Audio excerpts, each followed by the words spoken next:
Excel Techno School, Guruvayanakere, Venur. Admission open now. ಅಂದರೆ ಮುಂದಿನ ಉತ್ತರಾಧಿಕಾರಿ ಯಾರಾಗಿರ್ತಾರೆ ಅನ್ನುವಂಥ ಹೆಸರನ್ನು, ಅಂದರೆ ಆ ಒಂದು ಪ್ರಶ್ನೆಗೆ ಉತ್ತರವನ್ನು ಇವತ್ತು MLC ಯತೀಂದ್ರ ಸಿದ್ದರಾಮಯ್ಯನವರು ಕೊಟ್ಟಿದ್ದಾರೆ.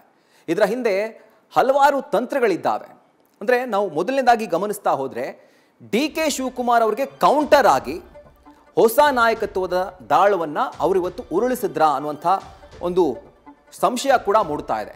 ಯಾಕಂದರೆ ಬರೀ ಸಿದ್ದರಾಮಯ್ಯನವರ ಟೀಮ್ನಲ್ಲಿ ಸಿದ್ದರಾಮಯ್ಯನವರ ಹೆಸರು ಅಷ್ಟೇ ಅಲ್ಲ, ನಮ್ಮ ಕಡೆಯಿಂದ ಇನ್ನೊಂದು ಹೆಸರು ಕೂಡ ರೆಡಿ ಇದೆ. ಅದ್ಯಾವುದು? ಸತೀಶ್ ಜಾರಕಿಹೊಳಿ ಅನ್ನುವಂಥ ಹೆಸರನ್ನು ಇವತ್ತು ಯತೀಂದ್ರ ಸಿದ್ದರಾಮಯ್ಯನವರು ತಮ್ಮ ಹೇಳಿಕೆಯಲ್ಲಿ ಉಲ್ಲೇಖ ಮಾಡಿದ್ದಾರೆ. ಇನ್ನು ಮತ್ತೊಂದು ತಂತ್ರ ಏನಿರಬಹುದು ಅಂತಂದರೆ, ಸತೀಶ್ ಜಾರಕಿಹೊಳಿಯವರ ನಾಯಕತ್ವ ಕೂಡ ಇದೆ. ಕೇವಲ ಸಿದ್ದರಾಮಯ್ಯನವರು ಅಷ್ಟೇ ಅಲ್ಲ, ನಮ್ಮ ಬಣದಲ್ಲಿ ಉತ್ತರ ಕರ್ನಾಟಕ ಭಾಗದಲ್ಲಿ ಅತ್ಯಂತ ಶಕ್ತಿಶಾಲಿ ಹೆಸರು ಅಂದರೆ ಸತೀಶ್ ಜಾರಕಿಹೊಳಿಯವರು. ಹೀಗಾಗಿ ಸತೀಶ್ ಜಾರಕಿಹೊಳಿಯವರ ನಾಯಕತ್ವ ಕೂಡ ಇದೆ ನಮ್ಮ ಪಕ್ಷದಲ್ಲಿ, ಜೊತೆಗೆ ನಮ್ಮ ಟೀಮ್ನಲ್ಲಿ, ನಮ್ಮ ಕ್ಯಾಂಪ್ನಲ್ಲಿ ಅನ್ನುವಂಥ ಸಂದೇಶ ಕೂಡ ರವಾನೆ ಮಾಡಿದ್ದಾರೆ. ಮತ್ತೊಂದು, ಅಹಿಂದ ಅಸ್ತ್ರದ ಮೂಲಕ ಪಟ್ಟವನ್ನು ಉಳಿಸ್ಕೊಳ್ಳುತ್ತಾ ಸಿದ್ದು ಟೀಮ್, ಈ ಪ್ರಶ್ನೆ ಕೂಡ ಕಾಡ್ತಾ ಇದೆ. ಯಾಕೆ ಅಂತಂದರೆ ದಲಿತ ಮುಖ್ಯಮಂತ್ರಿ, ದಲಿತ CM ಈ ಕೂಗು ಹಲವಾರು ವರ್ಷಗಳಿಂದ ಕೇಳಿ ಬರ್ತಾ ಇದೆ. ಆದರೆ ಈಗ ಈ ಹೆಸರನ್ನು ತೇಲಿಬಿಡೋ ಮೂಲಕ, ಅಹಿಂದ ಅಸ್ತ್ರದ ಮೂಲಕ ಆ ಪಟ್ಟವನ್ನು ಮತ್ತೊಮ್ಮೆ ಅವರ ಕ್ಯಾಂಪ್ಗೆ ದಕ್ಕಿಸಿಕೊಳ್ಳುವಂತಹ ತಂತ್ರ ಕೂಡ ಅವರ ಹೇಳಿಕೆಯಲ್ಲಿ ಅಡಗಿರಬಹುದು. ಹಾಗೂ ಮತ್ತೊಂದು, ಸತೀಶ್ ಜಾರಕಿಹೊಳಿಯವರ ಮೂಲಕ ಅಹಿಂದ ಸಮುದಾಯವನ್ನು ಒಟ್ಟುಗೂಡಿಸೋಕೆ ಪ್ರಯತ್ನವನ್ನು ಈಗಾಗಲೇ ಶುರು ಮಾಡಿರೋ ಥರ ಕಾಣಿಸ್ತಾ ಇದೆ. ಯಾಕಂದರೆ ಸಿದ್ದರಾಮಯ್ಯನವರು ಮಾಸ್ ಲೀಡರ್, ನೋ ಡೌಟ್, ಪ್ರಶ್ನಾತೀತ ನಾಯಕ, ಪ್ರಶ್ನಾತೀತ ಮಾಸ್ ಲೀಡರ್ ಕಾಂಗ್ರೆಸ್ ಪಕ್ಷಕ್ಕೆ ಸಂಬಂಧಪಟ್ಟಂತೆ. ಅವರ ನಂತರ ಆ ಇಮೇಜನ್ನು ತುಂಬಬೇಕು ಅಂತಂದರೆ ಅದೇ ಥರದ ಒಂದು ಬಿಗ್ ಇಮೇಜ್ ಬೇಕಾಗುತ್ತೆ. ಅವರ ಥರಾನೇ ಮಾಸ್ ಲೀಡರ್ ಛಾಪು ಹೊಂದಿರುವಂಥ ಒಬ್ಬ ನಾಯಕನ ಅಗತ್ಯ ಇರುತ್ತೆ. ಅವರ ಪ್ರಕಾರ ಏನು, ಸಿದ್ದರಾಮಯ್ಯ ಅವರ ಟೀಮ್ ಪ್ರಕಾರ ಇದನ್ನು ಸರಿದೂಗಿಸೋದಕ್ಕೆ ಸತೀಶ್ ಜಾರಕಿಹೊಳಿಯವರು ಒಂದು ಸೂಕ್ತ ಹೆಸರು, ಸೂಕ್ತ ವ್ಯಕ್ತಿ ಅನ್ನುವಂಥ ಒಂದು ಸಂದೇಶವನ್ನು ದಾಟಿಸುವಂಥ ಕೆಲಸ ಕೂಡ ಇವತ್ತಾಗಿರೋದು.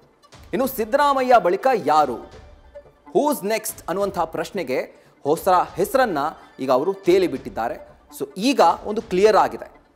ಈಗ ಸಿದ್ದರಾಮಯ್ಯನವರ ಬಣದಲ್ಲೂ ಕೂಡ ಎಷ್ಟೋ ಜನ ನಾನು ಕೂಡ ಆಕಾಂಕ್ಷಿ, ನಾನು ಕೂಡ ಚಾನ್ಸ್ ಕೊಟ್ಟರೆ ಆಗ್ತೀನಿ, ಈ ಥರ ಎಲ್ಲ ಹೇಳ್ತಾ ಇದ್ರು. ಆದರೆ ಆ ಎಲ್ಲ ಹೇಳಿಕೆಗಳ ಮಧ್ಯೆ ಒಂದು ಔಟ್ಸ್ಟ್ಯಾಂಡಿಂಗ್ ಹೇಳಿಕೆ ಇವತ್ತು ನಿಂತ್ಕೊಂಡಿದ್ದು, ಔಟ್ಸ್ಟ್ಯಾಂಡಿಂಗ್ ಹೆಸರು ಇವತ್ತು ನಿಂತ್ಕೊಂಡಿದ್ದಂತಂದರೆ ಅದು ಸಚಿವ ಸತೀಶ್ ಜಾರಕಿಹೊಳಿಯವರ ಹೆಸರು.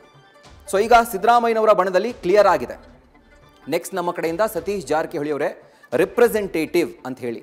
ಆದರೆ ಮತ್ತೊಂದು ಕಡೆಯಲ್ಲಿ ತುಂಬ ದಿನಗಳಿಂದ ಚಾತಕ ಪಕ್ಷಿಯಂತೆ ಕಾಯ್ತಿರುವಂಥ DCM DK ಶಿವಕುಮಾರ್ ಅವರ ಕತೆ ಏನು?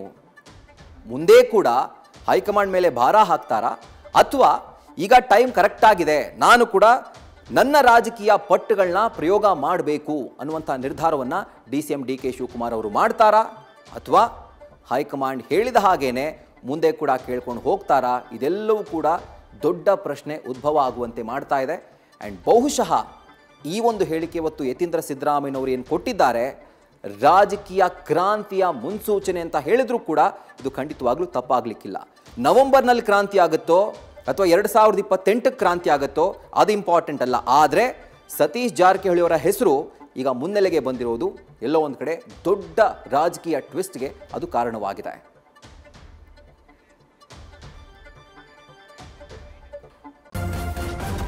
ನ್ಯೂಸ್ ಫಸ್ಟ್, ನಿರ್ಭೀತಿಯಿಂದ ನಿಮ್ಮ ಪರವಾಗಿ.